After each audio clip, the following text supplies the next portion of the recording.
Tu veux vivre de ta musique? Alors écoute cette vidéo. Je m'appelle Léa, vous êtes sur LM Talk et aujourd'hui on parle d'un sujet lié à l'industrie musicale en une minute.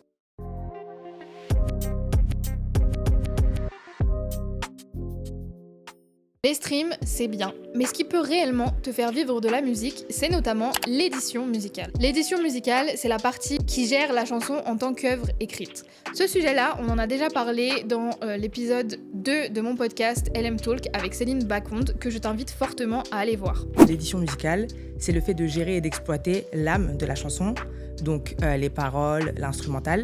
L'édition musicale, ça ne gère pas l'enregistrement, le clip, la cover ou toute autre chose qui est autour du morceau, mais ça a pour but de récupérer les sommes qui sont générées par l'exploitation de ta chanson. Si ta musique est utilisée dans un bar, dans une boîte de nuit, dans un concert ou bien dans toute autre chose, le rôle de l'édition musicale, c'est donc de faire valoir tes droits et de récupérer l'argent qui est généré grâce à cette musique. Mais pour ça, tu dois avoir ce qu'on appelle un éditeur musical. Le rôle de l'éditeur musical, c'est notamment de te déclarer à la SACEM, de te placer éventuellement sur des projets, c'est-à-dire sur des films, sur des séries, sur des publicités ou toute autre chose qui peut rapporter un maximum d'argent. Et il peut même t'aider à placer tes titres dans d'autres structures comme les radios ou encore les playlists, etc. Le rôle de l'éditeur musical, dans tous les cas, c'est de faire vivre ta chanson pour en récolter le maximum de fonds. Et en échange, évidemment, il prend une commission sur les revenus qui sont générés par ta musique. L'édition, c'est un revenu dont on parle pas assez, mais c'est un revenu qui est passif, mais extrêmement puissant. C'est aussi un moyen de faire vivre tes chansons autrement que par ta propre communication, voire dans d'autres pays et également dans d'autres univers que celui que tu développes. Donc comme toujours, quand tu développes ta carrière musicale, pose-toi les bonnes questions, demande-toi ce dont tu as réellement besoin et comment est-ce que tu veux exploiter ta musique. L'édition, ça n'est pas un bonus, ça reste un pilier dans ta carrière musicale, donc je t'encourage